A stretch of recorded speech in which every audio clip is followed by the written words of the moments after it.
I knew never to get in a black taxi. Do not get in a black taxi. Black taxis used to pay racketeering money to the provisional IRA. You never knew what tax you get. So I would always get a taxi which I knew was going to the east and not one that was going to the west or the north. It was just dodgy. So I knew where to get a taxi, which ranks to stay away from. I also knew to stay away from loads of places in Belfast. There's still, even though I had the accent, I could blend in, there's still parts of Belfast to this day that I would never venture into. I would not do it. I'm not stupid. So whenever you have an English accent and you're posted there as an English soldier, it must have been extremely difficult to go anywhere. It's a place which has quietened. It's a lot better.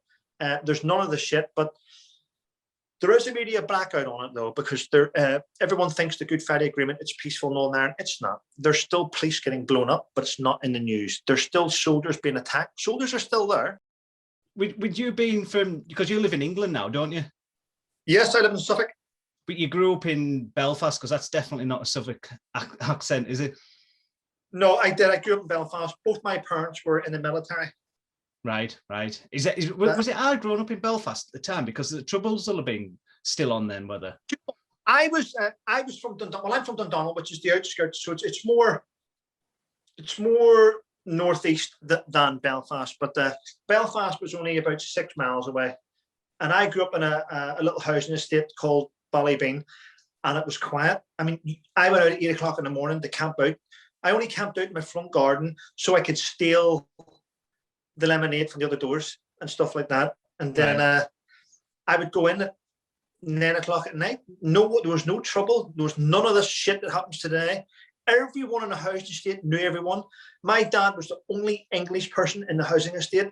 So when he stood at the back garden, he went, "Trevor!" It went right round the estate, and everyone was going, "Your dad's looking at you." And everyone knew each other. It was a brilliant place to grow up. Every so often you'd see massive puff of smoke in Belfast and then you'd hear a bang. But that was 6 miles away. And we did see the explosions going off and stuff, but it was never anywhere near us, no. Well, it's like when I grew up, like now, I think because of social media and stuff like that, just say something happens to one child, everyone's like, not safe. And you're like, there's 70 million people in this country. You can't just everything on that one person. That now, like, kids don't walk to school on their own, kids don't play out, and they're sitting on the computers. I think you create like sort of quite a few antisocial people, aren't you? People would come in my garden and borrow my football and play with it and then leave it back at the end of the day.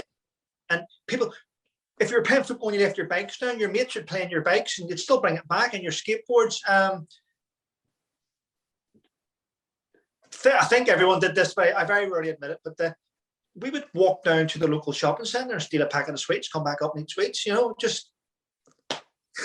I will. It's just what kids. It's like knocking on the doors and running away, isn't it? You did that when you were little, but now if you've seen it, you'll be on Facebook saying, "What are they doing now?" And we did it in flats. We used to get clear thread, tap around the little knockers, and throw it off the flat, the second floor, and then stand down the corner and just put it, rap, and the guy would open the door and go, "What the fuck?" Shut. It was fun.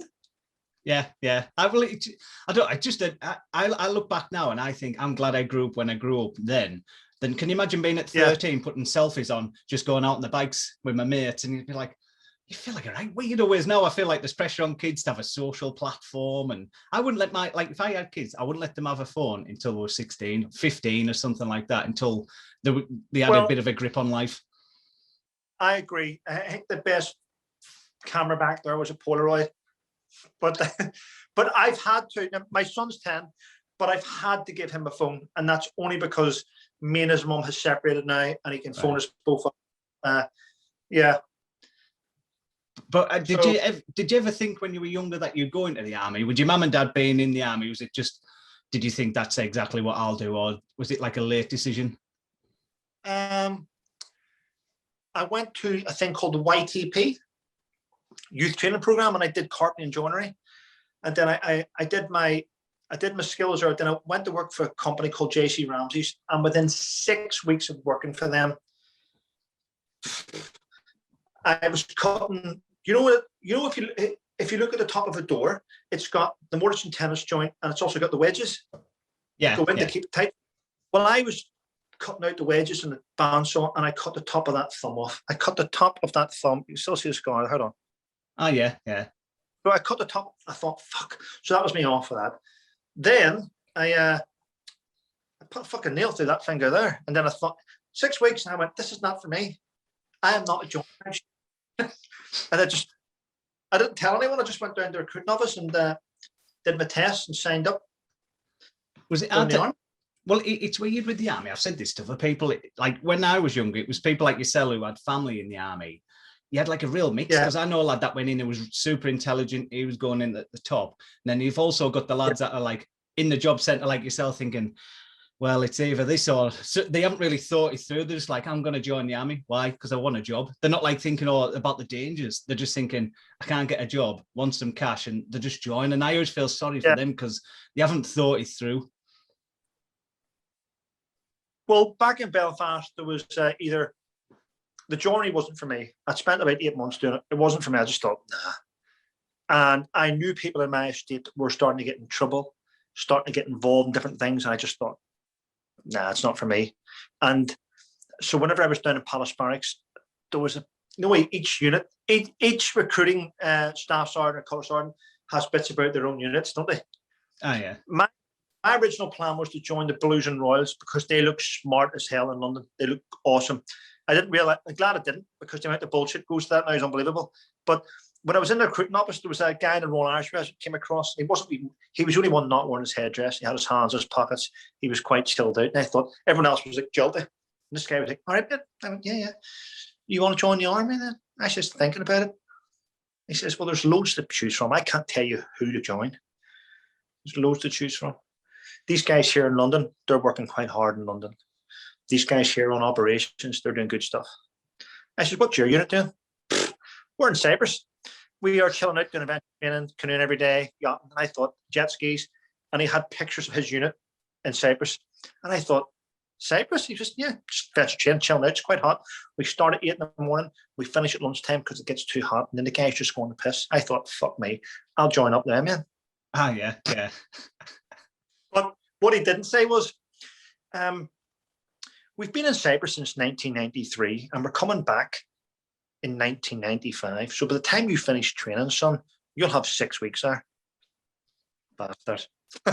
Well, everyone has that similar story, don't they? Like, I've got friends who were like that, and they're like, oh, it's just like a sunbathe. And then they were like, oh, because you're used to the heat, you'd be good in Baghdad or something like that. They're like, oh, no, this isn't what I signed up for. Do you know what I mean? They were like, oh, well, heat training and stuff like that. And did you make it, like, the ones I knew when they went to like 18, 19 to join, when they came back, they were like millionaires for the weekend. So they would have all the army money. They couldn't spend it when they were there. They'd come back, they'd buy a shit like escort car, pay for drinks for everyone. They were minted for about 48 hours and then they were skint by the Monday. Is that what you were like when you joined? It was. But the thing is, whenever I joined in 94. So the American Independence Day, the 4th of July, 1994. But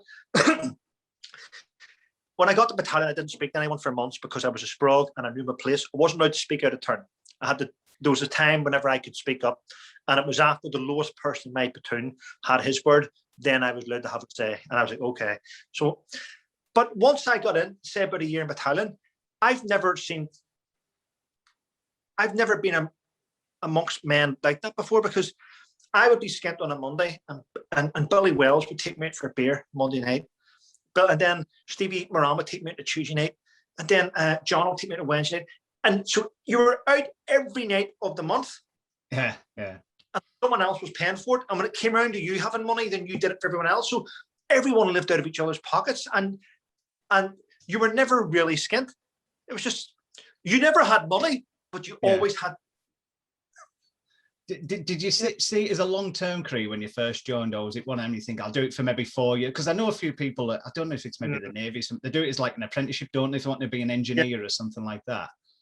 No, I did my first Northern Ireland tour in 1985 and in South Armagh, and it was okay. But I came off that and I got that buzz where every time I walked past the car, I'd be like, Whiskey India Juliet 2473, that is a red Vauxhall Cavalier, blah, blah, blah. And it just played in my mind. And then And then that's still there today. Scrim, shape, color, registration, identify marks, make a model. That stays there. And then you had your thing called your ADH, which I'm sure you know the ADH, which is your how you identify a person. So whenever someone says, "I know this guy," he was okay. Can you identify him? Yeah. Age, build, clothes, distinction, march, elevation, face, gait, hair. So. And you had to how to identify people and vehicles, and that sticks with you, and it never leaves. And it's just things that stick with you, and permanent, prominent, not too artificial. 2 meters away. It's a bit like social distancing, but staying away from things which are prominent and can go back. It played, but I think after 4 or 5 years, I wasn't really a professional soldier. I wasn't. I was just a dickhead in a unit who just liked to go out and party, who loved going and exercise, liked being with the guys. It was like having a platoon sergeant. It was like having a dad who got you up in the morning, made sure you were dressed, washed, made sure you went to where you had to go for work, and made sure you were back in time. And you didn't really have to think for yourself. I'm going to be honest, platoon sergeant and corporals do all your thinking for you, and you just stand like an idiot and just everything. And okay, and even in the morning they're told, Coult, yes, sergeant, you need to get your notebook and pen out. Don't get kid. Write this down. You need to be here. Okay, yeah. Happy, off you go. So you don't really have to think for yourself. You don't, honestly. I know that today, it's like, listen, think for yourself. Back then you didn't. Everyone was done for you. But so I didn't really care about children until I'd done about 5 years, and then my younger brother joined up. Right. And I was everyone knew me because I was called Speedy. I was the fittest guy in the unit. I never got beat in a BFT in the whole battalion. I was running for the army. And I enjoyed it, but then he joined up, and within a year he went and did an NCO car and got his first stripe, and which made me look like a dickhead, if I'm honest. Yeah.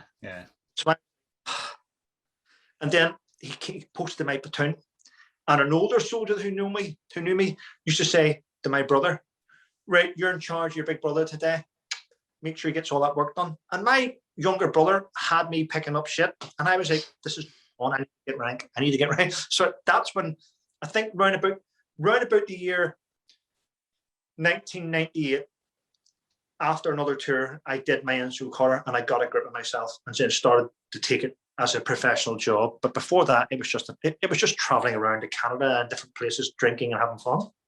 Was it dangerous in Belfast at the time, like working that job? Because I've a few people say, like, when they were there, that was one of the worst places to be because you didn't know who was enemy, who was friends with. At least when you're in like Iraq, and that was a little bit easier to cipher them out. But how tough was that when you first go on into your first sort of battle sort of scenes?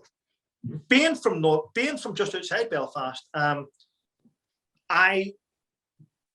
knew never to get in a black taxi. Do not get in a black taxi. Black taxis used to pay racketeering money to the provisional IRA.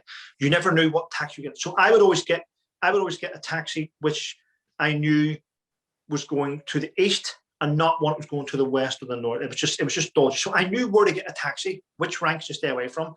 I also knew to stay away from loads of places in Belfast. There's still, even though I had the accent, I could blend in, there's still parts of Belfast to this day that I would never venture into. I would not do it. I'm not stupid. So whenever you have an English accent and you're posted there as an English soldier, it must have been extremely difficult to go anywhere, and lots of the clubs I wouldn't go into. There's some bars that I will go into and have a beer now. Everyone in Belfast knows I'm a fucking veteran now. They all know my face. So but I don't go in drinking in Belfast. I haven't been in there in many years, probably probably over 10 years. I do go back every so often, but it's a place which has quietened. It's a lot better.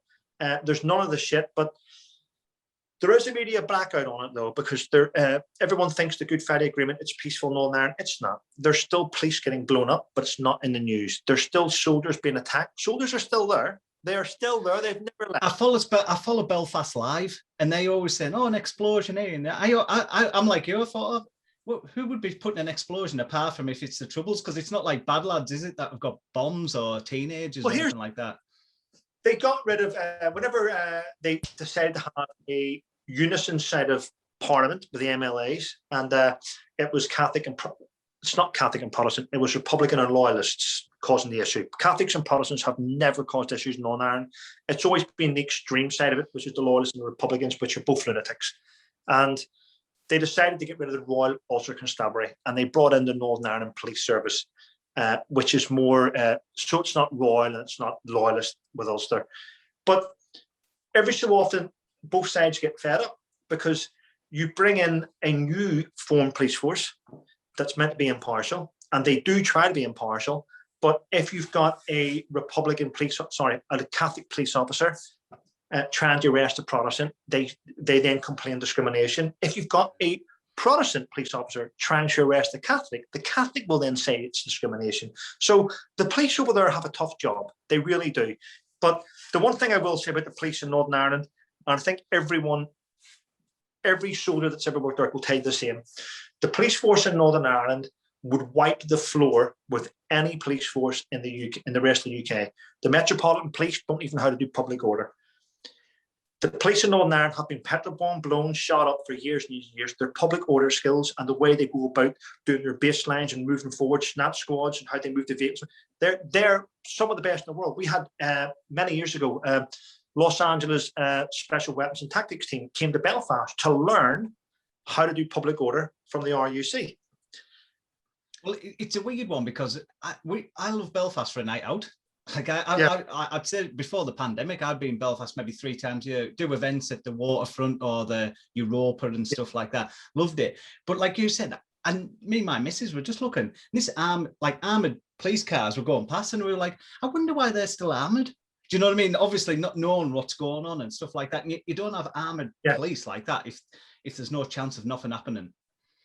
Well, they are used because the old saying is they haven't gone away. You know, there is still terrorists out there walking freely.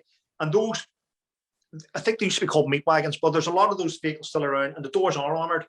And if their doors become a public order situation, the doors open up and then pull out in the wings, metal bars get locked and they go forward and they can move back any crowd. BLM wouldn't stand 5 minutes in Belfast. None of them would. No. Were you glad to get posted somewhere else after you were there? Because you'd done like 10 tours or something like that, didn't you? Yes. Well, the thing is, I caught the St. George's flag. Basically, my old unit messed up. They messed up in 1999. And what happened was in Sierra Leone, my company, a platoon in my company got captured by the West Side Boys in the jungle. Right. And basically what happened was being part of 16-hour assault, platoons were broken down into multiples, as you know. So my multiple went to Canada on exercise, but the other part of my platoon, the other multiple, went to Sierra Leone. They got captured by West Side Boys. So Tim Collins at the time was working for, he was in shape. He was part of the Balkan Special Forces Command Force, and he was Royal Irish, and he was pissed off that it was Royal Irish had fucked up. He was pissed off. So whenever he came back to battalion, he got them all on parade. I mean, the whole battalion on parade. He was still wearing his SAS beret and his blue belt. And he went, I'm the commanding officer now. And you make me sick. And he ripped it every single officer. And he called out people. And he went, I can't say it here, but he went, blah, blah, out you come. You have embarrassed me. You've embarrassed my unit. And you're sacked. Get the fuck out my camp. So people that messed up, he sacked. Right. And he came over. But we got a punishment because we were in Canterbury at the time. So if you look at the bottom of England, we were in Canterbury. Right, yeah. We went from Canterbury after that mess up to Inverness. Well, I don't know. That's well, Inverness. It's a long journey for me in Cumbria, and I'm about 3/4 of the way up. If you look at England, we were Catterick, Canterbury, Inverness, Turnhill. We did the whole St. George's Cross, top to the bottom, to the right, to the left. That was a mess about, all because of Sierra Leone. Well, so, like, when you were younger, were you nervous going to any of the operations? Like, I couldn't imagine myself, like, getting that letter, or I don't know how you do it, email someone saying, oh, you're going to be posted in Sierra Leone, or you're going to be posted in Iraq. Is there any nerves going into something like that? Or is it you've had that much training, you're sort of looking forward to it because that's what you've been planning on doing? To be fair, I think most units are the same. I had a great peers to look up to. I had awesome soldiers in and around me. Quite a few of them went on to do special forces and different jobs, and these were my previous session commanders and stuff. So I learned a lot from those guys, and so having learned what they had taught me, and the boys around me were really good at what they did. I never had any worries about any operation. Never. I knew I was with guys that would take a bullet for me. Yeah. So yeah. I never worried about any tours at all. Was it worrying the first time you got shot at? Because I can imagine that's going to be an odd feeling. Like, first time you have contact. I think the first time I had contact was Baghdad, 2005, and that was a suicide bomber machine gun position opened up in the patrol. And yeah, it is hairy. It is hairy, but your hairs the back of your neck stand up. You are nervous. Only an idiot wouldn't be nervous. But whenever you are listening to the radio and some people are screaming, and you end up having to take half your radio off your ears so you can just listen and not go mad. And once you see everyone watching their arcs and it works, you think, okay, it's good. But it is nervous. I remember coming off that first one and going in back into camp when we parked up the vehicles, and the boss says, right, I want everyone to write down, everyone go away for 5 minutes on their own. So no one was allowed to collude. Go away in your own 5 minutes and write down everything you witnessed there. So everyone had their own thing. But I remember getting my hand, and I was like, my hand won't stop shaking. Fuck me, I can't write. My hand was shaking. The nerves had just set in the adrenaline, and I had to wait. But it was okay. Baghdad, people think Route Irish and Baghdad is Baghdad. I found Baghdad easy compared to Helmand. I mean, it was. I found Northern Ireland completely buckshy. Northern Ireland was like a holiday compared to Baghdad, and Baghdad was like a long weekend compared to Helmand. Helmand was horrendous. Worst place I've ever been. Why was it so horrendous compared to Baghdad? Is Helmand in Iraq, or is that Afghanistan? Helmand's Afghanistan. Yeah, that's what I thought. Yeah, how come that was worse? Is that just the fighting or the type of tactics they were using? In Baghdad, you were there as protection. Basically, at the time was Lieutenant General Nicholas Houghton, who was a 3-star general. He was a 2IC of Iraq. And our job was to keep him secure, protect him, make him go around and do his job. Basically, provide a bubble around him, all around Baghdad, everywhere he went, and make he was safe. And that was our job. And I found it easy doing that because you were always in vehicles, and you moved staggered formation vehicles, or the way you were. You always had top cover near. The vehicles were fitted with GPS tracker, so there was people back in the ops room watching this bleep move on the map, and they knew exactly where you were on the ground. It was just easy. I found it easy. You go to Helmand, and you're on foot. You're on foot, and you're walking through places where you could just die at any moment. It was just shocking. One of the things that I could never understand was some of the decisions. To this day, I think that our senior commanders in the army are unprofessional. And I mean this, every single colonel that served in Helmand is unprofessional. They're not qualified for their job, and they put their own soldiers' lives at stake just to get DSOs and medals and patrol statistics. Because whenever you know that you're sending out your men at nighttime, pitch black, out of camp, to do a patrol, you know there's IEDs there, you know they're dug in, and how do you search for IEDs? You have your 2 men at the front who've got special equipment who have to walk really slow. So basically you've got young men walking really slow at nighttime with head torches on to look at the ground. So they're walking really slow, all lit up, sniper's paradise. Yeah. But the commanders in camp don't give a shit. They're just saying, oh, they're out in the ground. They'll be back in a couple of hours. But they're putting young men's life on the line just for the sake of going out to patrol, when all they could have done every single night was to send up unmanned aviation, green eyes, different types of UAV, which would have given us a battle picture of what's happening on the ground. But no, they would send young lads out, which many of them died, and them are missing limbs now and lower legs. They would send out young men, knowing that it was dangerous and it could result in loss of limb or fatality. And I didn't understand that thought process that went into that. When I got sent out, my young lads were worried. They were worried. I was the boss, and I was like, okay.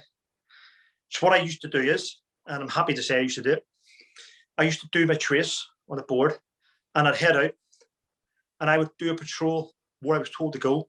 But I would find a compound, and I would clear that compound, and I would make it safe. And I would stick my whole platoon in there at night time, and I would have stags on the go, and I would let my men rest because it was pitch black. When it came to first light again, I would get my men back out to finish off the task. I just didn't want to put my men in jeopardy. I thought it was a stupid idea. Well, I talked to Andy Reid, and he I don't know if you know Andy, great bloke. Yeah. He stood on IED, and he was saying it was at night time. They'd been sent out to do something at night, and the guy in front, it obviously, they can't pick up everything, can they? He was the second guy because he was leading it. And like you said, nighttime, it's dangerous enough a job, isn't it, through the day? To add nighttime to it, you just, with the light snipers and things like that, you're like a walking target, aren't you, really? It is, but you know what? Cannon fodder. That's what we were. We were expendable. We were. I came in from a patrol one time, and one of the officers, who was captain, actually, he had been given a lot of shit on the radio to my boss. And my boss was looking at me because I was a platoon sergeant. He was going, I said, boss, listen, get back on the net, speak to the ops room and tell them that you need a replan. And that's the stuff you need. Okay. And I said to him, the sergeant major is expecting your call at 1900 hours. It's fucking 10 past now, get it. And the sergeant major was a guy called Frankie O'Connor, by the way. Great sergeant major, awesome soldier. Probably the best sergeant major I'd worked with. And Frankie was waiting on the call, but this officer was intervening and going, blah, blah, blah. And I was like, what the fuck? So I get on the net and I goes, listen, Hades 0, this is Hades 41 Bravo. Can you hear me? Nothing. Radio silence. And he was ignoring me. I'm like, what the fuck? Okay. So I then asked all the sangers in camp. I went to the heli sanger. I went to the gate sanger, sanger 1, sanger 4. Went to all the sangers and I asked, can you hear me? Rooftop sanger. And all I heard was, rooftop sanger, loud and clear. Out. Sanger 1, loud and clear. Everyone was telling me that, oh, we can hear you perfectly fine. But they wouldn't tell me what was wrong. But what they were trying to tell me is, we can all hear you. He's ignoring you. Yeah. I says, Zero, this is Hades 41 Bravo. Reference my lost. I will be in at the end of this task. Stand by. Out. I snapped with them. So on the way in, we unloaded and stuff. And I remember walking to the ops room, and Frankie O'Connor, the sergeant major, was sitting on the steps, I guess. He didn't smoke, but he was under pressure. So he was having a cigarette. He was like, and in Sangin, steps went down into the ops room. And I went, he just looked at me and went, all right, Speedy boy.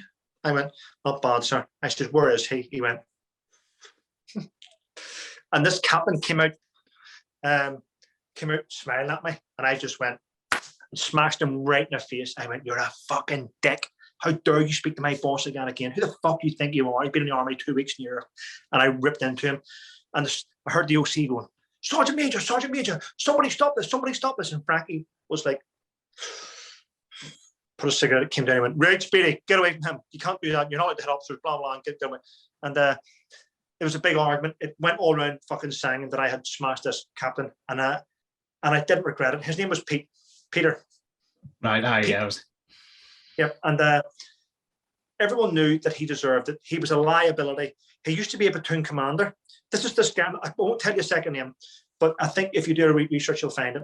Basically, he was a platoon commander in charge of a platoon in Ranger Company in Sangin. He was a liability. He was making the wrong decisions all the time.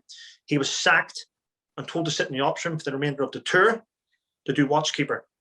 At that stage, the platoon sergeant stepped up to take over platoon commander. Platoon sergeant was called Stephen McConnell. Stephen McConnell stepped up and took over the command of that platoon. And at the end of that tour, Stephen McConnell was awarded a Military Cross for his work. Right. The platoon commander was sacked. However, he's still in the army. He's a colonel now because the army likes to employ fucking idiots. So he's still doing quite well. But he couldn't command men, and he was a liability. So and he was making wrong decisions. He's the type of guy who was telling people to go out pitch black at night with no torch and shit. You know, he was just completely unprofessional. He wasn't tactically aware of what the situation was happening, and he was gung-ho. If he thought there was something wrong in front of him, he would rather fire a underslung grenade launcher and blow the area up before actually finding out. So he would put lives in danger. There are many officers like him, but it's very rare. He's a one-off. Well, it's a weird one, isn't it, with the army and stuff like that? Because it's very easy to sit in an office with your graphs and things like that and say, like, them 20 lads back there, do you fancy checking that out? But it's easier for them to put other people's lives in danger, isn't it, than themselves? I always think, like you said, the best people are the ones that have either done it themselves or are leading it, because they've got more of an idea. They're on the ground, aren't they? Well, exactly. That officer was a very rare. Out of my 20 odd years in the military, he was probably the most dangerous officer I've ever came across. But I have came across officers that are completely tactically sound. They know the ground. Jimmy Humphreys is one. He's now a colonel. I grew up with Jimmy Humphreys. He went on to be my OC, my commanding officer. And his knowledge, his understanding of the troops was second to none. His tactical knowledge on the ground of how he moved troops along a battlefield, it was just awesome. So you've got him at one end of the spectrum, who's fantastic, and you've got dickheads like Pete at the other end, who shouldn't be officers. You know, people only follow him out of curiosity, not out of leadership. How did, because you're talking about military cross there, how did your military cross come about? How did you earn that award? Strange, if I'm honest. I was working in a place called SLB, Shaiba Log Base, during Telic 7. And my OC, it was my company's turn to do a relief in place and to go up to Baghdad to take over the security of General Houghton. And the company that were there, it was their turn to come back and do another task. So a bit of a change tasks. And my OC picked me. He went, Corporal Coult, I want you to come with me and take notes and do a recce with me and come back. Because when we come back from here, I want you to brief up the company of what's available for food, downtime, the gym, the sleeping accommodation. So he wanted me to write a report on what was available for the troops to try and sell it to them, tell them this is what we can do. So when we were up there, I was part of a convoy and we were on a task, and I was learning the ropes of how the guys moved around, how they carried their weapons, the way they did their daily job. And I was in the rear vehicle of a snatch vehicle. No, the Land Rovers where the roof opens up? Right, yeah. So I was in the back of the very rear vehicle with my weapon. I believe my arcs were, let me get this right, 12 to 6. So basically looking out the right-hand side of the vehicle. And the other guy doing top cover, his arcs were from 6 through to 9, back up to 12. So that was my arcs. And I remember we were driving along and there was a lot of confusion on the radio because there was a white Nissan Datsun parked up facing this way in the carriageway.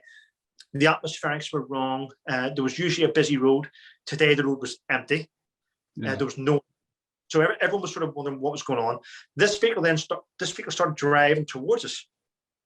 On the carriageway we were going up, this vehicle started driving. So I remember the air horns being used and warning shots being fired. And I was like, what the fuck? And everyone was getting confused. We may have a potential suicide bomber. So it's a suicide bomber. The vehicle then sped up and started flying towards the convoy. So I was in the rear vehicle. So I could not have been justified firing past 6 vehicles to this one, if you know what I mean. I couldn't. Yeah. I may have killed one of my own. So I could see it all happening. Everyone was. I heard all the gunfire going, and the driver was killed, the passenger was killed, but everyone was now confused, looking at what was happening there. And vehicles were parked over the roads, and we were picking up 2 wagons, which were very, very expensive, Mercedes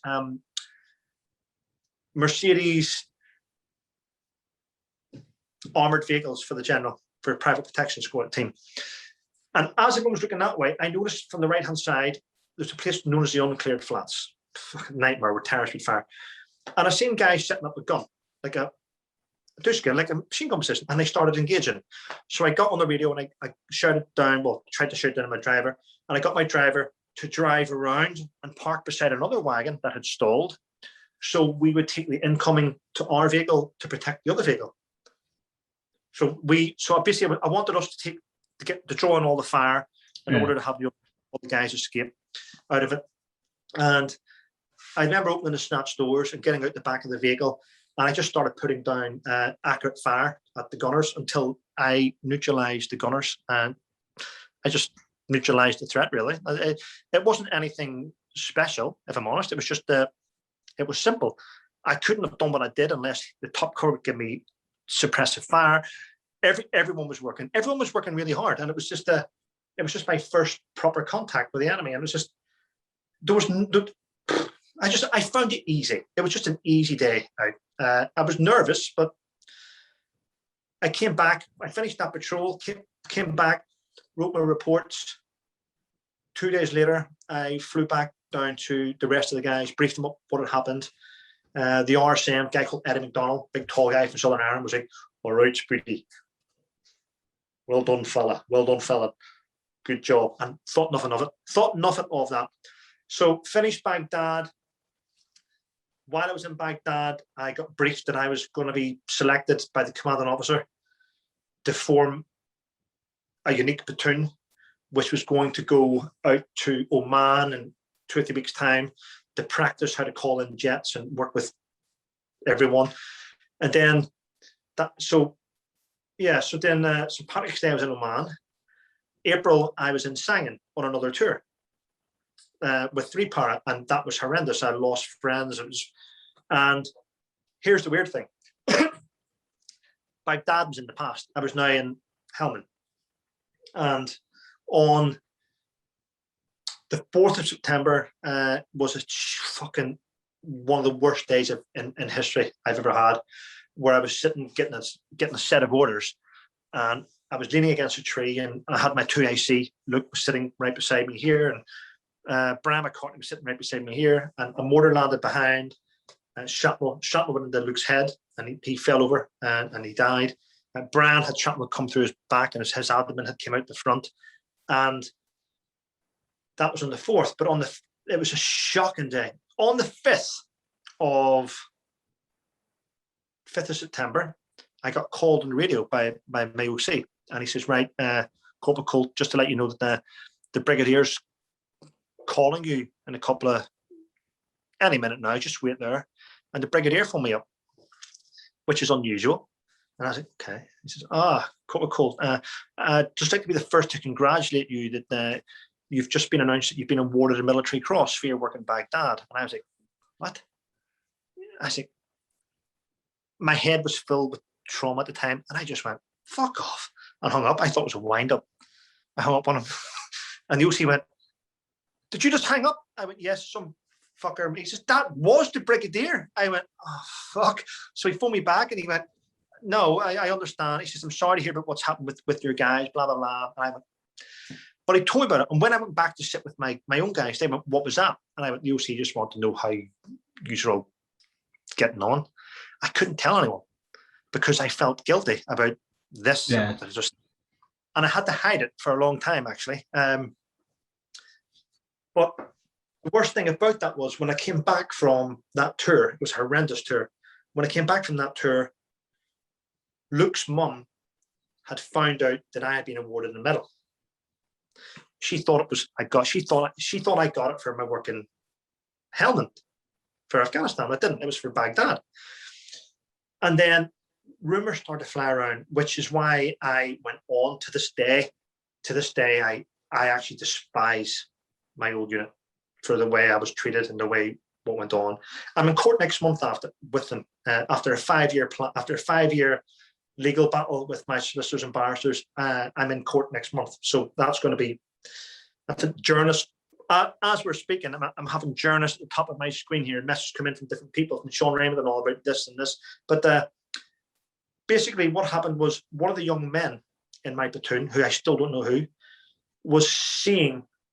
looked over and saw me sitting in the middle of 2 guys that were covered in blood, and I was sitting there. I was the only one that was sitting up. So the message got back to Luke's mum. Oh yeah, Corporal Coult. Yeah. Tell me what happened. What did you see? Well, I saw Luke lying on his side, and Corporal Coult was just staring at him. He never even helped him. Corporal Coult just sat and watched Luke die. Can you imagine that? So, because of what that young lad said, there was none of this. maybe Coult was actually in the middle of fucking battle shock. He'd just been blown up. Yeah. Oh, no. Coult watched the Sunday. So rather than someone say to me what happened, and I could have explained, rumor went around my battalion that I was a prick, I was an asshole, I didn't know what I was doing, I was a bad commander, I watched my soldiers die, I was accused of murder, I went to court. So my unit didn't back me up. They left me to sink. My mental health just went rock bottom. It was shocking time for me, and that was from that tour. Well, it's stuff like that. It's like anything, because they're people you put your life in their hands, don't you? And you trust them with your life. The friends aren't they? Your best friends and that. And for something like that to happen, it's like a family member turning on you, something like that. And I could see how that can tear you. Well, that was 2006. There's a guy now who's a staff sergeant. That's a lie. Colour sergeant, who was a young ranger, a young private back then in my platoon. And he contacted me a couple of days ago on a direct message on Twitter to say he was sorry about how I was treated. And he knows that people despise me because of it. People were jealous of me because of my medal. And he was sorry that he didn't stick up for me back in the day. He should have. But because he was young, he just kept his mouth shut. And now he's a colour sergeant. He feels bad about the way he and other people treated me whenever I was fucking in turmoil. So there is young people out there which are feeling guilty because they know that they treated me wrongly. Is that when you started having your doubts about the like coming out of the army and mental health and things like that? Is that when that all started? Well, I was in a bad way back there in 2006 after Afghanistan and the murder accusations and all the different shit that came my way. And half my unit thought it was great that I had an MC. The other half thought I was a prick and despised me for having it. It brought in hatred. The medal itself brought a lot of hatred with it. And it's the worst thing I ever got was a Military Cross. I despised having it. It's a waste of fucking space. But it doesn't pay extra bills, doesn't give you any extra money. It just brings you more grief. And people have higher expectations of you. And it's a nightmare. But I came back. I got myself together. I sort of, whenever I became public enemy number one in my own unit because of my Military Cross, I blocked out a lot of people. I only hung around with one person in the end, a guy called Darren Quinn. I can't tell you what unit he's working with now because that would be wrong. But Darren Quinn, me and him became really close. We trained. We did junior Brecken together. We did senior Brecken together. We did other courses together. He's still in serving, actually. But and we just kept ourselves to ourselves. And I just focused on career then. That's when my life went career, focused, professional. And then I did senior Brecken. I went back out to Afghanistan as a platoon sergeant with Ranger Company attached to 2 para, 6 months in Sangin. Again, fuck. I lost my radio up in Sangin. He lost his arms and legs and an IED in front of me. I did loads of different operations going out because of my previous experience in Baghdad and Afghanistan with 3 para. I was with 2 para now. I was always to sort of get Trev to be your platoon sergeant. Get Trev to be your platoon sergeant. He knows this, knows that. And I was tactically sound. I wasn't the best soldier in my unit by a long shot, but I knew I could. I knew what I needed to know. I knew the ground. I was professional. I looked after my men, and I never left any behind. I made sure they were all, and I made sure they were always safe and well briefed. But I remember getting off, flying on 3 Chinooks into a battle, red and green tracer hitting the choppers, casualties in the chopper before we've even landed because the Taliban's accuracy was awesome. I mean, they were fantastic. It's not good when you're like 150 yards in the air and you're taking casualties before you've even landed. That is worst scenario ever. And I remember landing, everyone got off all around the fence. And as we moved off in the battle, the enemy fire was quite accurate. We'd only walked about, I think, no less than 200 meters. And 2 paras FSG fire support group commander, a guy called Sergeant Major Mark Williams, was shot and killed in front of me straight away. And I was like, and I'm the platoon sergeant. It's my job to deal with the fucking casualties. And I'm like, yes, fuck me already. So we had to, I couldn't even pick his body up. Everyone on 2 para that was there knows what took place. But I even got called a cunt for that by other guys in the parachute regiment who didn't understand what was happening. Look at fucking Coult. We've lost a man there and he won't even go and pick him up. Well, no, I won't pick him up because we haven't won the firefight. We need to suppress the enemy. If we can't suppress the enemy in the firefight, we can't move forward to pick up the casualty, or we'll take more casualties. So even though you want to go and help this guy and get it back ASAP, you have to bear in mind that by moving forward and not winning the firefight, you're going to take more casualties. And people didn't understand that at the time. My medic was going, let me go, let me go. And I was going, fucking, I grabbed him. No, fucking leave him. If you go forward and I lose you, who the fuck looks after the rest of the troops? So I had to sort of grip that situation straight away. No, sit still and fucking suppress. And once we started suppressing the enemy and winning that firefight, we then grabbed Sergeant Major Williams back into a bit of a dip. My medic went to work on him, but it was too late. The poor guy had died. But that was a flaw that was brought up in future court cases because the body armor was flawed. Because the body armor, we went from Herrick 4 to having one little plate here to protect us at the front and at the rear, to then having things for the vehicles that went up to here. And then on the ground where he was shot and killed, the bullet came in through the side. So then we had, so all these things were lessons. So his death and the way the bullet came in helped improve the body armor for future soldiers.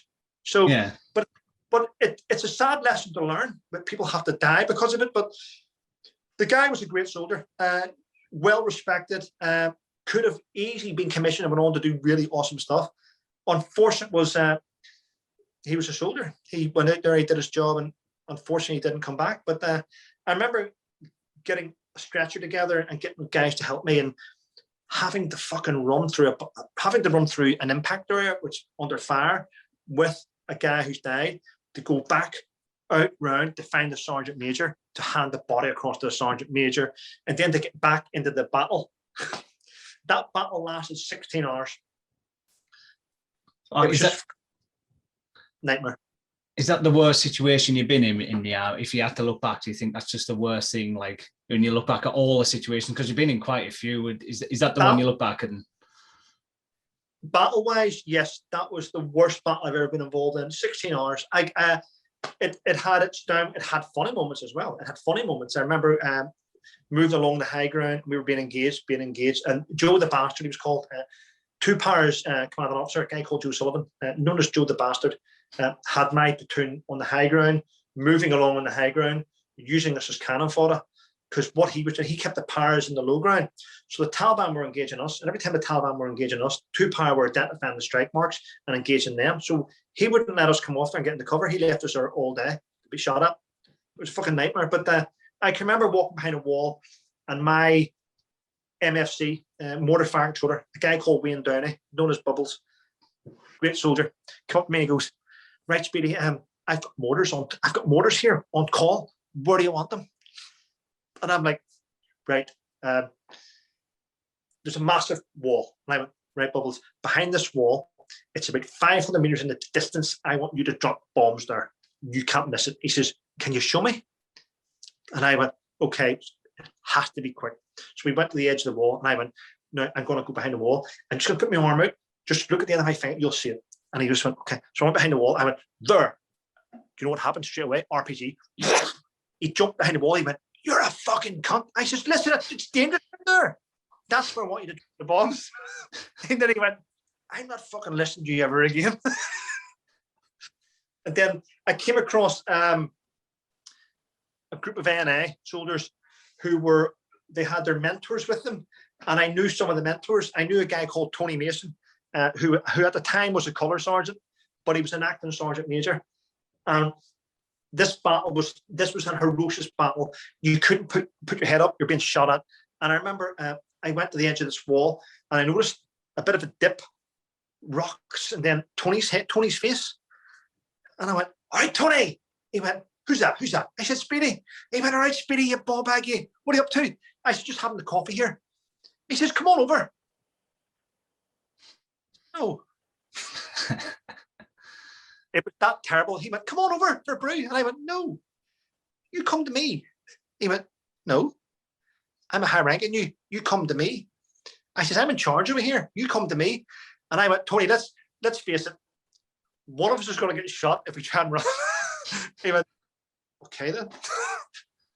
Everyone, it was just. I remember Chinook coming in to pick up some of our. Chinook landed to try and pick up some of our casualties, and even that took the Chinook was the strike march bounced off the side of the Chinook. It was just a shocking battle, but one that I learned a lot from. And you know what? Even though the Taliban,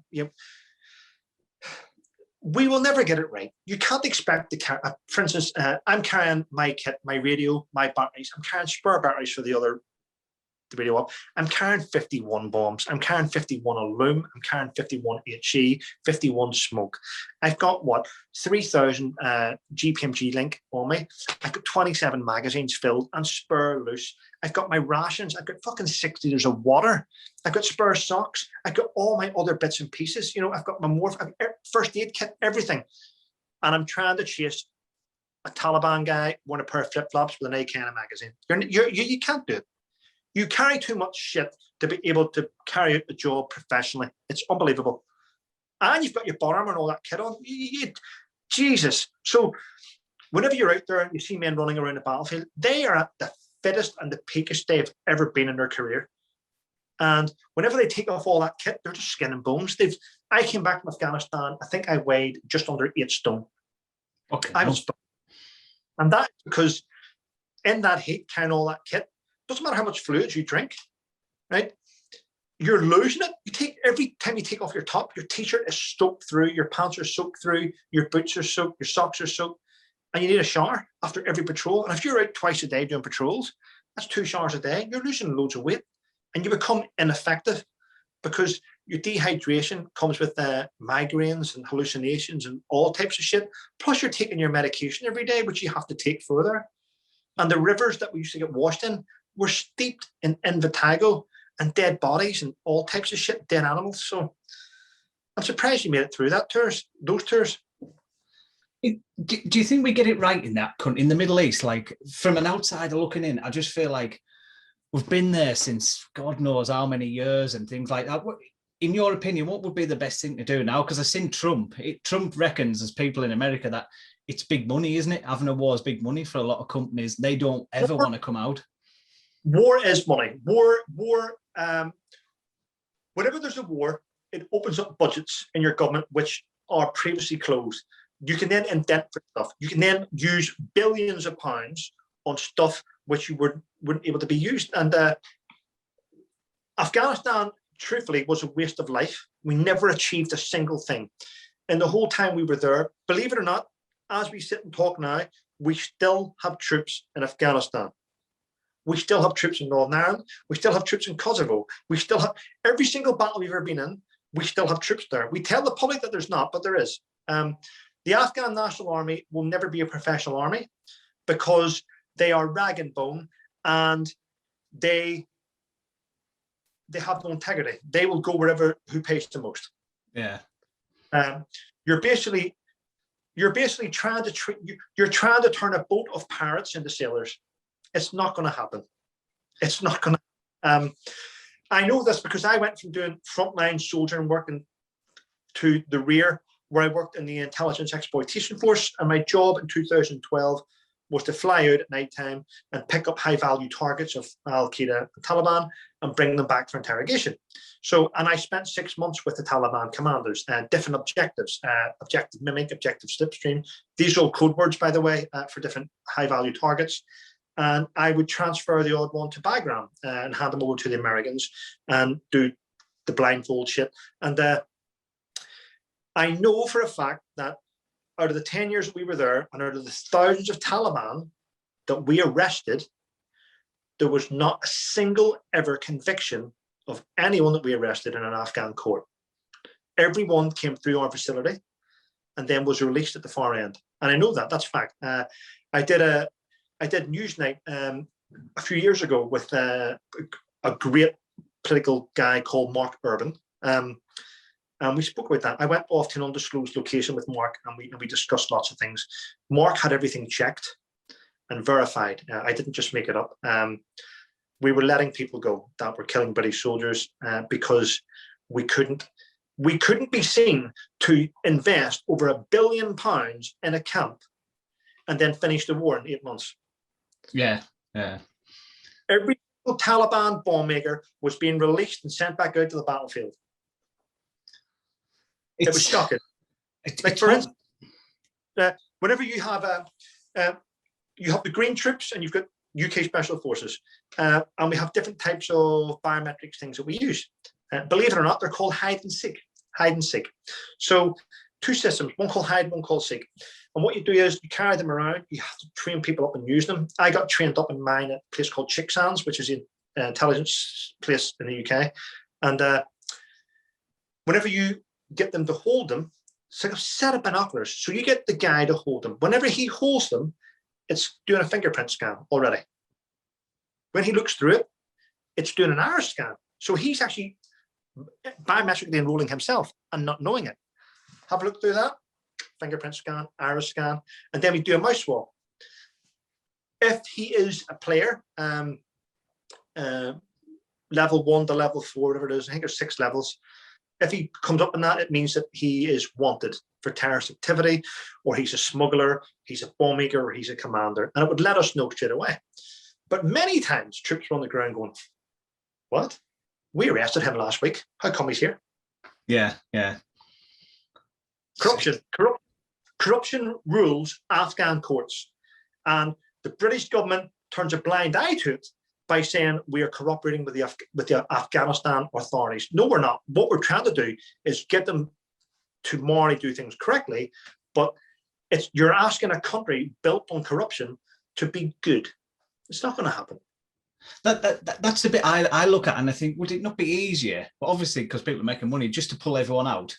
It's their country. Let them get on with it. I know. It'd be a bit like a power vacuum, like they had in Iraq.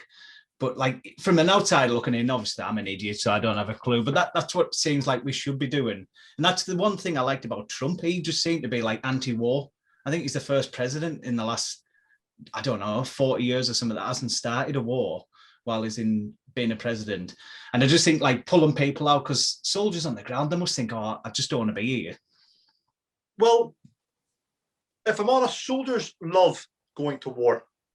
Right. Then they don't like being involved and seeing people killed, but it's what they're trained to do. Regardless what branch, it's what they're trained to do. Soldiers love being on the ground. They love having time to train. If you give soldiers time to train and get their drills and skills perfected, they will do anything you want. But to send a soldier somewhere that hasn't had the chance to train, he will hate you for life. So if you give them the right training, the right equipment, they will do it non-stop. And they loved it. Out there, every single guy in my platoon loved it. Everyone I worked with was professional, and we loved going to the ground. We loved getting involved in battles. There's nothing more special than having to shoot a fucking terrorist and take him out and see it, because the day before that guy has injured your men. So you go out and you want to do. No, I've never came across a guy who's gone home. No one in my platoon was gone home. Nobody likes to shoot people. No one likes to do that. We would like to bring people in, cuff them, job done. Nobody fired around. But 9 times out of 10, you're under so much. The heavy fire is so accurate and so suppressive from the Taliban that it's scary. It's scary how good they are. And you have to give the Taliban credit. They are utterly professional and they're brilliant at what they do. And it's their back garden. You've basically got a housing estate filled with 20 families living in different houses, and you're trying to get from A to B. These guys know every back garden. You're trying to get through. They're awesome. They know every single trick in the book. And what they used to do was, and every soldier will back this up, it's like before we got there, they all stood in a line going, okay, so when they come to here, we will have you firing from here. Because if you fire from there, I reckon they'll go into that dip on the left. So what I want you to do is put mines on the dip in the left. Happy? Yeah. So they knew where they would hit you from, and they knew where we would go for cover. And they used to put IEDs in the places where we would go to cover. I mean, they were fantastic at what they did. But on the flip side, a lot of the senior Taliban commanders did train at the Royal Military Academy in Sandhurst. Right. Because many years ago, the old Mujahideen, we helped train them. And we brought them to Sandhurst and we trained all their commanders. And then we went to war against people who we trained in our tactics. Awesome, isn't it? That's happened with a few battles, though, hasn't it? With Syria and other countries and things like that. And because enemies soon become, well, friends become enemies, don't they? And especially in the Middle East, it's like a bit of a whirlpool. I'm in the British Army. We train people, England, Ireland, Scotland, Wales, sniper courses. What happens if you fall out? What happens if you're a Republican and you say you hate the army and you're a trained sniper? You shoot soldiers along the border in South Armagh, don't you? Well, especially, I think looking in, I think the most dangerous thing, the thing I would hate is the IEDs, because you can't see the enemy, and the snipering. I talked to Craig Harrison. I'm sure he said Craig Harrison said he shot someone, I think it was like 3 football fields or something like that. I can't remember how, it's such a distance, miles. Yeah. And like, if you're walking along, how do you know there isn't a sniper so many miles away? And I don't know what would go through my head. You don't.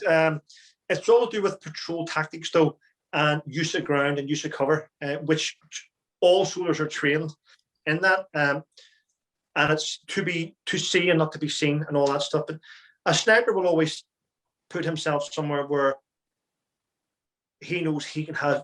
All snipers will not put themselves anywhere where they can't get away quickly, and to a route where they can get away, where they can get onto a vehicle, or they can move to another building. So snipers put themselves into areas. I know a lot of snipers actually.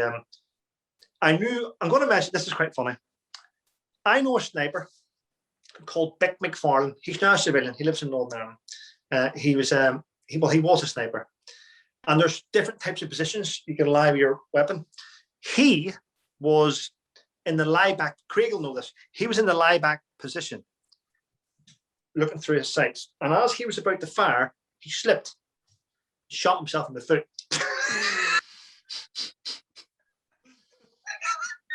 How would you explain that? Would you just pretend that someone else shot you, like in the report, say, "Oh no, it was Afghan"? Well, he didn't. He came in limping. You're like, "What happened to you?"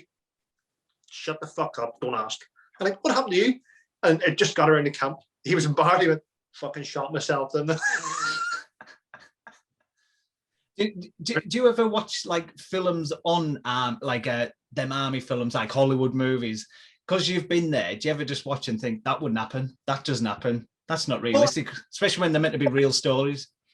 I've watched a few. Some of them are a lot of shit, but some are good.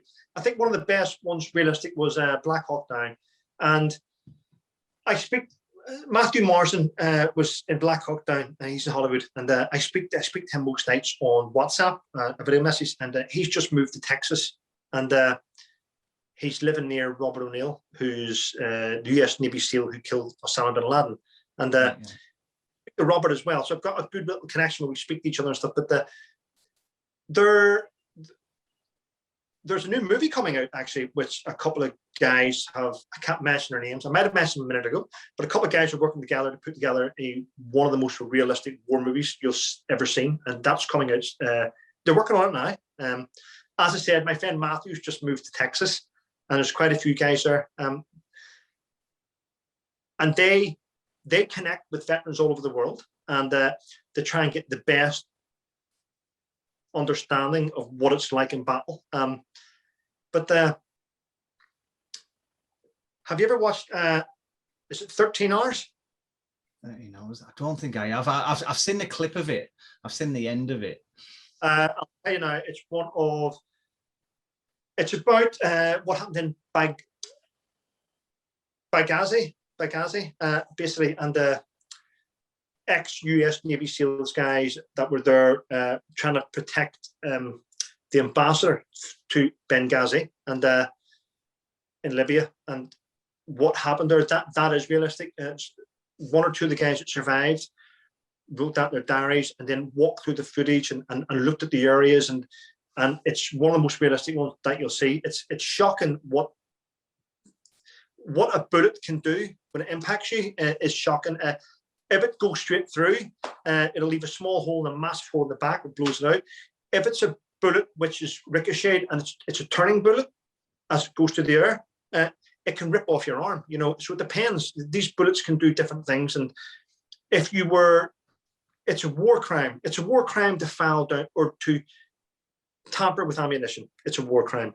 But our enemies do tamper with ammunition because it's so that it causes its worst effect when it hits us. And some of the things that happens to soldiers and some of the injuries you see in that movie are, well, catastrophic. They really are, and it makes you cringe. I've watched that movie. I think whenever I originally watched a movie called Lone Survivor. I've seen that one, yeah. The story of Marcus Luttrell. When I originally watched that, whenever the battle started and they started moving back through the woods, and the relentless attack of the Taliban, made my hair stand up, because it reminded me of that battle I was in for 13 hours, where they don't give up. They keep coming and coming and coming, and you start to doubt yourself. You're thinking, I'm going to run out of ammunition. These fuckers won't stop. So I watched that movie, and when I watched that movie, I never slept that night. I tossed and turned. I broke sweat. I was in bits. And that sort of movies like that can trigger PTSD on veterans massively. So the more realistic these movies get in Hollywood, the more traumatized veterans are becoming watching this shit. And that's one thing that veterans need to be aware of, is when they're watching those movies, because it can have a terrible effect on you. Well, I watched him talking about it, and he said he's never watched it. He said he watched it, and he said, I've watched the director's cut. He said, I was there, and he said, I watched a little bit, but he said, I lost my best friend. It's not something I want to remember. He said, that's a mission that went wrong. So he said, this is just like an hour and a half of the worst time of my life. So he said, I don't really want to remember that. And he was a bit like you, saying triggers like memories he doesn't really want to remember. Yeah. It can have a negative effect on people, but it can have a negative effect. It had a negative effect on me watching that movie. But Lone Survivor, Benghazi, which is 13 hours, and Black Hawk Down, 3 American movies, probably 3 of the most horrific movies to watch. Absolutely. As we move forward with technology and more casualty simulation, it makes things more realistic, and it's hard to get rid of that memory in your head. Well, even like an outside like me, I watch some of them films and you're on edge. You're a bit like, oh God, like you sort of like, I couldn't imagine if I'd ever done it before. And like you say, you'll go back to them times when you're in similar situations, don't you? Yeah, exactly. I used to have nightmares about it, but I've got rid of them now. But running from the back of my platoon to the front of my platoon and just seeing carnage, looking down and seeing my interpreter holding his face, and he was missing all his fingers, his nose was blown off, looking down at my radio operator who was missing arms and legs, and I just went, fuck. Some of those things that you get to see don't, they stick. They never go. And it's learning to find a way to cope, a coping mechanism to get away from that. Yeah, but I think there'll be a movie soon about Sangin. There will be, and I know people are looking at different bits and pieces about it, but it's finding the right location for that, because that's quite a big area of operations, and to get the ground right and the terrain right, it's finding somewhere that will suit. But there will be, I think they're looking in Oman and places like that at the minute for areas which they could build up. But who would you like to play you? That's a question, isn't it? If someone says, if they do a Hollywood movie, who'd be your ideal guy? I don't know. I've never been asked that before. I don't know. I don't know. I honestly, I don't know. I can't think about it. No. Well, that's it. It's one of them. I would just say Tom Hardy, because apparently he's the best looking. So I'd just go with that guy. But there's quite a few out there, isn't there, that can play it. I think Matthew Marsden's a better actor than Tom Hardy. Matthew Marsden's a good actor, but there's quite a few out there. If it was going to be a movie and it was Rowan Irish, I would like to see someone like Charlie Lawson as platoon commander or sergeant major. Right. Jim McDonald from Coronation Street. Oh yeah, yeah. Charlie. Nice. He'd be a good sergeant major. He'd be like, get away the fuck, will you? He'd be a good sergeant. He would do a good thing. But there's quite a few out there that would be good. If I'm honest, I wouldn't want it to be a Hollywood star. They've already made their money. I would rather it be an actor up and coming who gives it everything in the acting role rather than just be a face of fucking someone that's famous. Well, sometimes I think when you have two famous people in a role like that, you lose them because you think, oh, that's Tom Cruise from Mission Impossible or something like that. I always think someone who's a bit lesser known. It's like when Peaky Blinders come out and stuff like that. Some of them actors, they make it their own. But if you put them in another program, you'd still be watching them as like, oh, that's Thomas Shelby from things. So lesser known actors, like In-Betweeners, the comedy works really well. But every time I say them actors now in other stuff, I just say them as In-Betweeners. It's ruined it, hasn't it? It's just ruined it. Yeah. I'd like to see an up and coming, someone new doing something like that. But there is going to be some good stuff coming in the near future. I know that. There's a lot of good people out there working hard behind the scenes. Oh no! Well, before we finish as well, obviously coming out of the army, you're obviously in a better place now. Do you think the army do enough for people coming out of the army? Because there's all preparation, we're training them up to go in the army. I've not heard of much training for coming out the army. If that there maybe is, I just don't know about it. But it seems like a lot of people struggle when they leave the army to go back to normal life. No, the MOD have failed. The Veterans Affairs Office have failed miserably. Johnny Mercer is failing miserably. They throw money at companies. I know this because I used to have arguments with Johnny Mercer day in, day out. I've been to the MOD, spoke to the generals, and been to House of Commons, House of Lords to try and get things changed. And no, there's not. Basically, what happens is many of the generals never retire. They never retire. We've now got more generals than commanding officers in the British Army. There's now more people that work in the Ministry of Defence, civil servants, than there is soldiers in the British Army. There's too many people.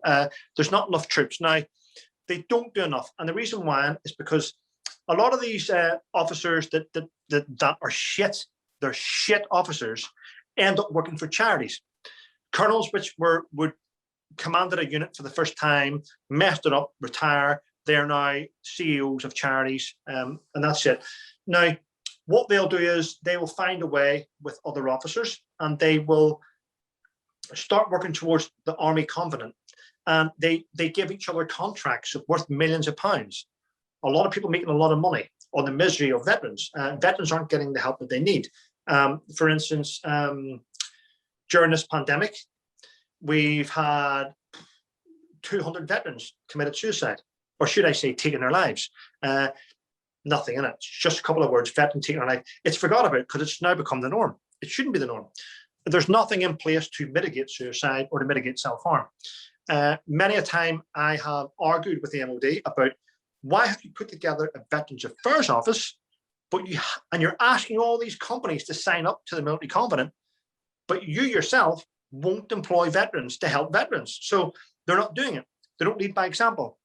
I don't think Johnny Mercer is the man to lead the Veterans Affairs Office. It's, for instance, it was given £5 million budget at the start of the opening of the office. They're about to enter their second year and they still have 2.6 million to spend. They haven't spent the money.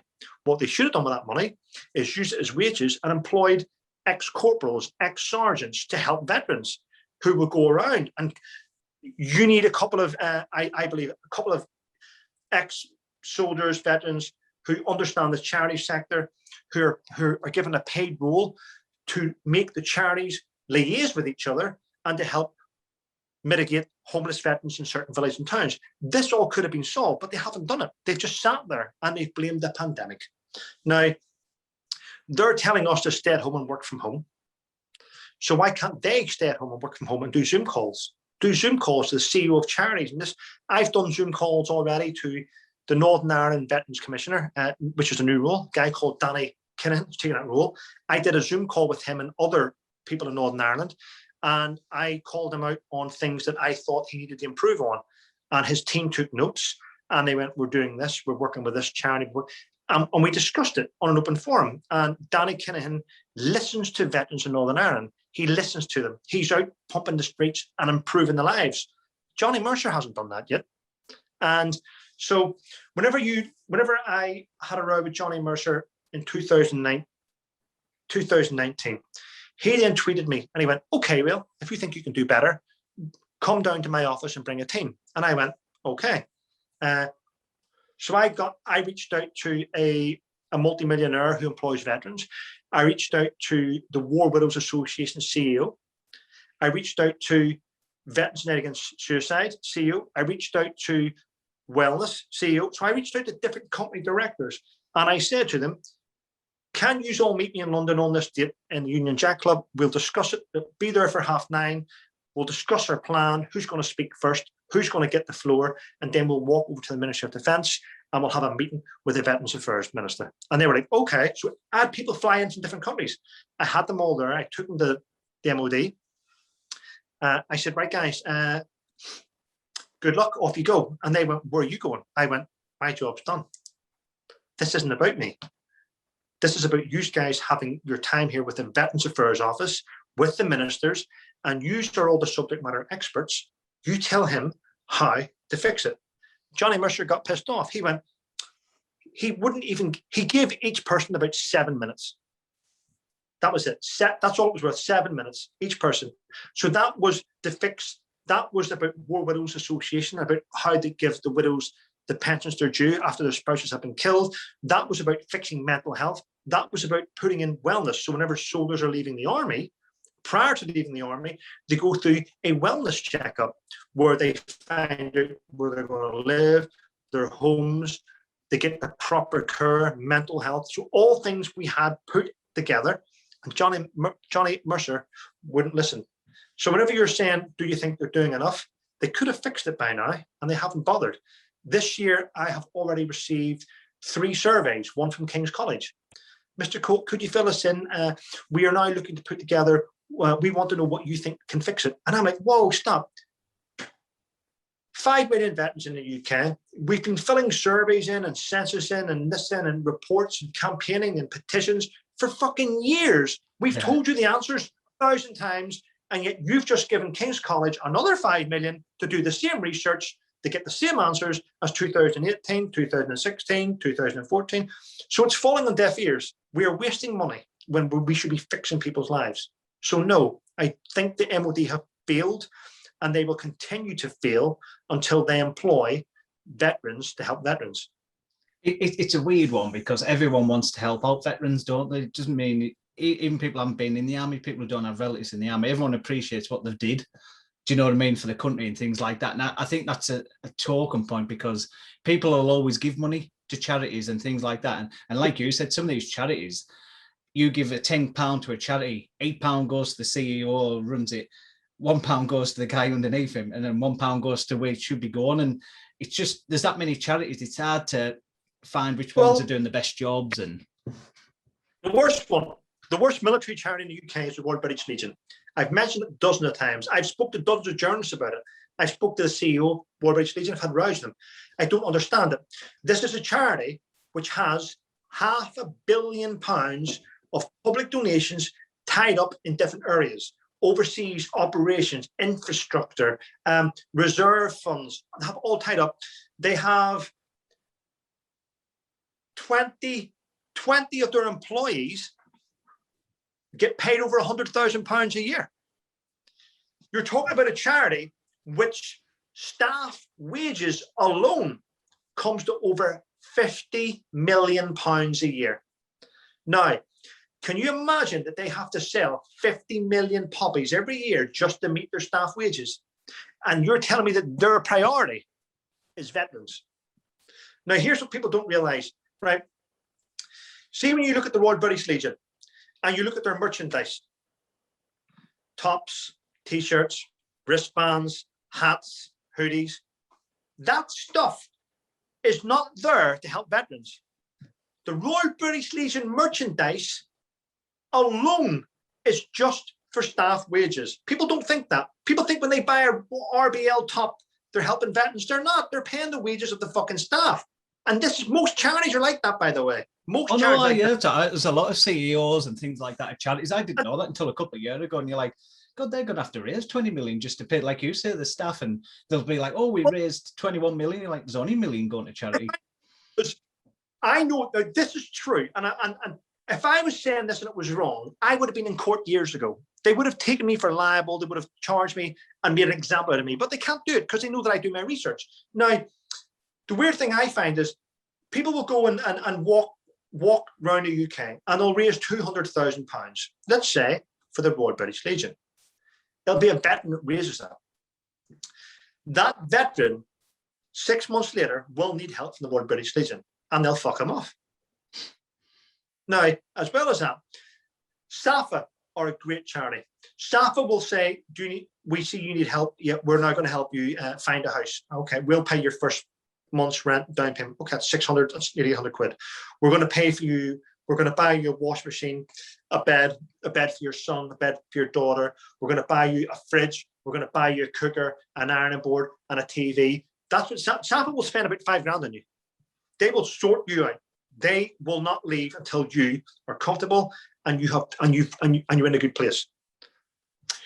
The Royal British Legion puts a cap. They have a cap on every single veteran in the UK. You could be in the same boat and ask them for help, and they will only give you £500. You can raise 50 grand for them, but they will only give you £500. And once they've helped you with £500, they won't help you again. Well, it's just one of them, isn't it? It's just terrible. Like, it's because most people don't know this. They're like, I'm one of them. Like, you think British Legion, I just assume it's going to a guy that's come out of Iraq or somewhere, mental health problems. Yeah. This is going to help him on his way. And I think that's where charity and things like that gets lost, doesn't it? Because they set off as good projects, and then people think, oh, look at the money that can be made, and then it just gets greed. And well, over the last couple of years, we've seen the Royal British Legion shut down and terminate all their respite centres in the UK. They're closed now. They did it because they at the time they did it, they released a statement saying they needed to save 5 million. 2 years later, they're saying, oh no, we didn't need to save 2 million. We've seen that the veterans training was moving and they weren't being used that much. That's a lie. So this is a place who needed to save 5 million, who could have very easily took back 5 million from their investments of the 400 million they have and redirected it to services that are needed, but they didn't do that. So all they have done is they've caused frustration in the veterans community by not backing veterans and backing corporates. They back corporates. Their chief executive officer is Lieutenant General James Bashall, who is a waste of space. He's a waste of space. I know that the Veterans Minister, the Veterans Commissioner of Northern Ireland, Danny Kinahan, has been trying to get an interview with him for months, and he won't do it. So usually what happens is you have generals in charge of charities and CEOs, and all their job is really is to put their hand up and to try and bring in funding from government and House of Lords and stuff. So they try and get government funding, and they get retainers for it. So it's not as if they're unwealthy, because to be a general, you're on about £5,000 a month pension anyway after tax. So it's just corporate greed. No, I don't know. It's just one of them. It's sickening, isn't it? Really, when you see how much money's coming in and where it gets spread out, and it's not just military charities that do that. There's quite a few, isn't there? That these big branded charities, and you're like, it'd be good if they give you a breakdown. So every leaflet you see, to give to charity, be like, right. So every pound that comes, 20 pence goes here, 20 pence goes there. Do you know what I mean? Whereas no charities would do that, because it'd be like 90% goes wages. And I had a row with Sue Frith 2 years ago. She's the CEO of Combat Stress. As you can see, I get right up and argue with them, find out why they're wasting money when it should be going to veterans. And what happened a few years ago was Combat Stress were being left behind, and a lot of their clinicians and experts and therapists were being poached by Help for Heroes. So what was happening is Combat Stress's top clinicians were being offered more money to work for Help for Heroes and other charities. So they lost all their therapists because they were treating them like crap. So a lot of the best people left them, moved on. But Combat Stress were still saying we can provide this treatment, but they couldn't because they had no staff left. So they started to fall way down behind the wayside, and they fell apart. And they are still probably, I think, one of the worst charities in the UK. up with the Royal British Legion. The best charities, without a shadow of a doubt, are SAFA. But there's another one that I like now, which I've actually used it because I needed it, and that was PTSD Resolution, who deal with mental health and trauma, and they're very good at it, and they don't get much funding. I know there's a bit of an issue happening at the minute where other charities are referring, should I say, other charities are speaking to veterans which have mental health issues, and they're saying to them, have you thought about going to PTSD Resolution? Now, so they are going PTSD Resolution, but now PTSD Resolution are asking the other charities, well, are you going to fund this? Well, no, it's up to you to fund it. This is your charity. These are your guys, your girls. So the charity sector at the minute it's cutthroat because they're not able to go out and collect, and they are relying heavily on social media for funding. That's it. And if we don't share the pages, no one donates. So the pandemic's had a massive effect on that. But on the flip side, last year, Remembrance Day, the Royal British Legion had record sales, record funding, but they still sneakily got 16 million grant from the government.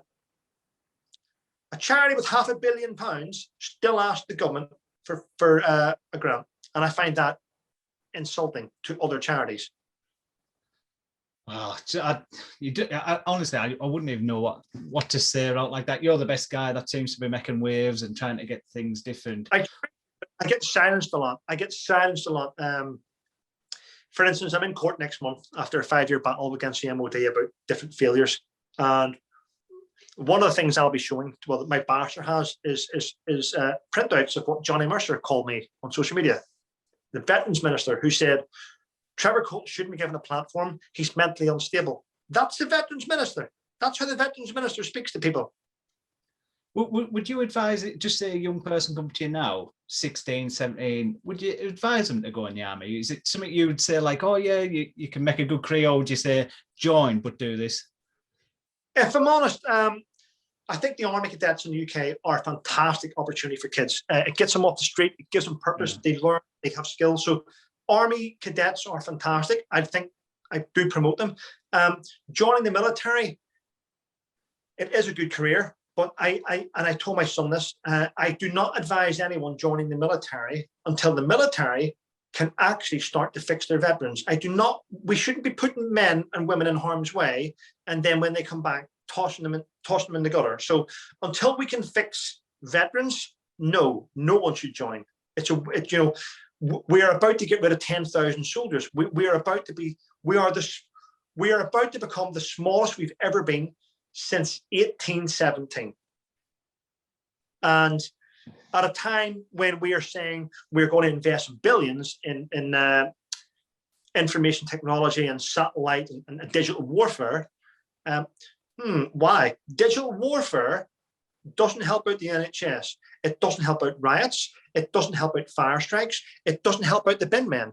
You cannot fix these things. When people strike, the army step in. If you get rid of the army, there's no one to step in, and we fall into a shithole. So no, we shouldn't be getting rid of men and women. We should be increasing it, because we have seen some of these protests with 100,000 people. How are you going to man 100,000 people with a shitty metropolitan police? You can't do it.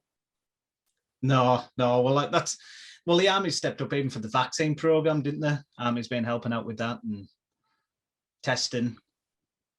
Yeah, but our government seem to think that we can fix everything by a computer. Here's the thing. A computer can be hacked. You can't hack 10 men standing in a line. You can't hack that. Bodies on the ground are what deters people, not posters and messages. I drive up and down the road all the time, and it says in Felixstowe, stay at home, save lives. Carriageways packed with cars. Could we just go, fuck off, we're going here? Now, if you were to put 10 men across the road saying stop, cars can't go anywhere, can they? People don't listen to computers. People can break into computers. Well, it's like them cardboard cutouts in like B&M's, the community support office. I think they cost about, I don't know how many thousand. It's like, don't steal. And you're like, how many young lads at 16 thought, I was going to steal, but now I've seen that cardboard cutout, I'm just not going to do it now. You think, what a waste of money that is. Well, we've got a lot of people trying to do good now, and it's just giving them a chance, because we have a habit of giving up. We give up on the good because we're so used to shit happening and bad things happening. So we just go forget about it. Like in London already, they've given up. They've went, Sadiq Khan's going to get back in. No one's given, for instance, Lawrence Fox a shot. I think Lawrence Fox would be a good guy. Well, I know him as a good guy anyway, but he'd be a great London mayor. But people go, oh, he's going to split the vote. No, he won't split the vote. Just vote for him, for God's sake. Yeah. No, well, you'd end up arguing about something like that for about 3 days, wouldn't you? But I've taken up enough of your time, Trevor. Thanks. Honestly, it's been eye-opening for me, especially the military stuff. And like, for an outsider looking in, all we've got is like Hollywood movies. But to talk to someone that's actually been there, it's just dead real, isn't it? Well, I've been through a few hairy moments, but there's a lot of guys out there that have been through a lot of shit, some a lot worse than me. And each day it's a struggle. It's a struggle. I'm going to be honest. I took my son to school today. On the way back, I had a cry on the way back, because, you know, your emotions are messed up. You don't know how to, it's hard to deal with it. And no matter how much therapy you get, it's never going to fix things. It just helps you deal with it. And there's a lot of people that are struggling. And I think that we tend to ignore them, and they need help. So that's why on social media, especially Twitter, don't attack people. Don't be not. If you don't treat people the way that you don't want to be treated, and that way we'll have a better place to live in. And if I know that if I tweet something and it doesn't sound well, it doesn't sound good, I get messages privately going, "Are you okay, Trev? That's not like you." And so people understand that sometimes you have good days and bad days, but what you should do is going full force attacking somebody just because they've said something you don't agree with. And that's where we are today. It's just wrong. That's the bit I don't get. You've got these people like, be nice, be kind, be anything, be kind. And then the next minute, oh, he should be deplatformed, or he shouldn't have his job anymore. And you're like, you're hunting for a guy to lose his job. What do you think happens when he loses his job? Puts pressure on his family, financial pressure. Then he kills himself. They'd be the first people like, can't believe that happened. And you think you're part of the problem. Like, just if you don't agree with someone, I know it's hard sometimes, but unless it's like someone you know, but totally randoms on Facebook and Twitter, and I don't see how it benefits anyone. Talking about cancel culture, there's a CIC called Veterans Hike. I'm going to mention it. Veterans Hike CIC. Before they were a CIC, they were following me on Twitter. I was promoting them. I was helping people get involved. I got Regatta involved. Regatta, Veterans Hike. I was sharing their sponsorships. They asked me to be their ambassador, so I was their first ambassador. Got them involved. Then I tweeted something they didn't agree with, and they were like, "I'm sorry, Trevor, but we're due to the remarks you've made now, we don't want to be associated with you." And they cancelled me as their ambassador. Veterans Hike CIC. But you could be just having a bad day. It's like anything. Like if you're with your friends, I think it's back in the day, nothing went on social media. So like you said, you could be having a bad day. You're pissed off, wife's doing your head in, financial troubles, and you put something on, you maybe regret the next day. No, truth is, I gave my opinion and they didn't like it. But they did like my opinion whenever I was helping them raise money and promoting who they were. And now, places like Veterans Hike CIC and other charities which use veterans that are in the media to promote them and then drop them, don't deserve oxygen. And that's why I just thought I'd highlight that. Cancel culture. Assholes. Yeah. But anyways, Trevor, cheers for coming on. Absolutely class, and thanks for your time. It's been great chatting to you, mate. Take care and good luck. Cheers, pal.